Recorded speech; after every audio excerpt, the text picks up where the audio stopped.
స్వాగతం. ఈ రోజు వార్తా విశేషాలు.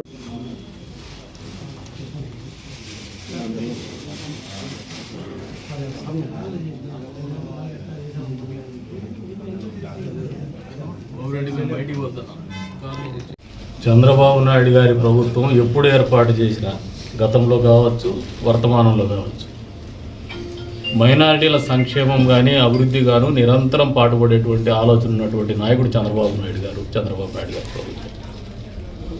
ఎప్పుడు మేము మైనారిటీలని చిన్నచూపు చూడలేదు.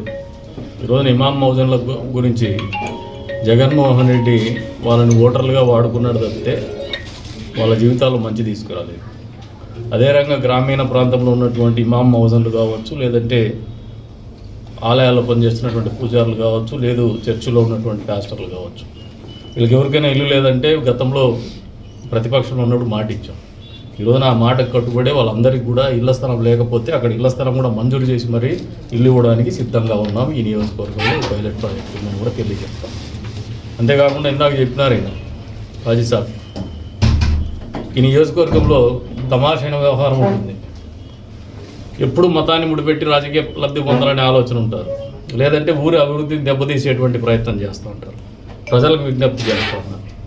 కొద్దిమంది, అది కులం ఉండదు, మతం ఉండదు, అది హిందువులు ఉండొచ్చు, ముస్లిమ్స్ ఉండొచ్చు, లేదా క్రిస్టియన్స్ కూడా ఉండొచ్చు, లేదా ఇంకొక మతం వాళ్ళన్నా ఉండొచ్చు, వాళ్ళు చేసే తప్పుల్ని ఒప్పు చేసేటువంటి ప్రయత్నంలో భాగంగా నాయకుడు బలంగా ఉండకూడదు, నాయకత్వం బలంగా ఉండకూడదు, సమర్థవంతమైనటువంటి నాయకత్వం ఉండకూడదు. ఈ నియోజకవర్గం మేము భౌగోళిక స్వరూపం కావచ్చు, సామాజిక స్వరూపం మీద కావచ్చు, అవగాహన ఉన్నటువంటి నాయకత్వం ఉండకూడదు అనే ఆలోచనతోనే, రాజకీయంగా అస్థిరత్వం ఉంటేనే మేము లబ్ధి పొందుతామనే ఆలోచనతో మాట్లాడేటువంటి కొంతమంది వ్యక్తులు, నాయకులు కూడా కాదు ఆయన చెప్తున్నారు, నాయకులు కూడా కాదు, వాళ్ళు కమ్యూనిటీకి చేసినది ఏమి ఉండదు.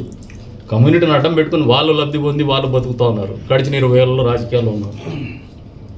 ఎవరైతే ఆ కమ్యూనిటీని చూపించే అవకాశం పుచ్చుకున్నారో వాళ్ళు ఇల్లు కట్టారు, కానీ ఇమాం మౌజన్లకు ఇల్లు ఇలా. వాళ్ళు జీతాలు పెన్షన్లు తీసుకున్నారు, కానీ ఇమాం మౌజన్లకు ఏం గౌరవ వేతనాలు ఇవ్వాల. ఇచ్చింది చంద్రబాబు నాయుడు గారి ప్రభుత్వం. ఈరోజు ఇల్లు కట్టించాలనే ఆలోచన ఉన్నది ఇక్కడ ఉన్నటువంటి స్థానిక ఎమ్మెల్యేగా మా నాయకత్వం.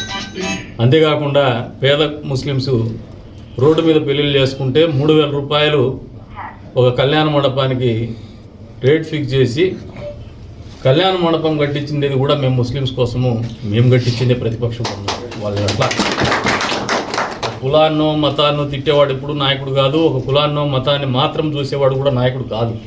అందరూ సమానం. పేదల్ని ప్రత్యేకంగా చూడాలి, ఈ ప్రాంతాన్ని ప్రత్యేకంగా చూడాలి, ఈ ప్రాంత అభివృద్ధి ప్రత్యేకంగా గమనించాలి. అంతేగాని ఎన్నికలు అయిపోయాయి, అధికారం లేకున్నాం.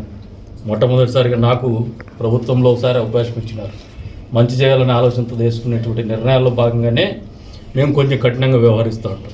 దీంట్లో ఎవరి మీద కక్ష సాధింపు ఉండదు, ఏ కులాన్నో మతాన్ని ఇబ్బంది పెట్టాలనే ఆలోచన ఉండదు. ఎందుకంటే ఒక కులాన్ని మతాన్ని విమర్శిస్తేనో, కులాన్ని మతాన్ని దోషిగా నిలబెట్టే ప్రయత్నం కానీ కక్ష సాధించేటువంటి ప్రయత్నం చేస్తే మన లెవెన్ రెడ్డికి పట్టిన గతి ఎవరికైనా పడుతుంది. జగన్మోహన్ రెడ్డి చేసిన పని అది. ఆయనకు అధికారం వస్తే ఒక కులాన్ని నిర్మూలించాలనుకున్నాడు, ఒక కులానికి ఆపాదించి రాజధానిని నిర్మూలించాలనే ప్రయత్నం చేసినాడు. ఎక్కడ కూడా ఈ రాష్ట్రానికి మంచి చేయాలనే ఆలోచన చేయలేదు ఆయన. ఎక్కడ కూడా ఈ రాష్ట్రంలో ప్రజలకు మంచి జరగాల, ఈ రాష్ట్రం అభివృద్ధి జరగాలనే ఆలోచన ఆయన చేయలేదు.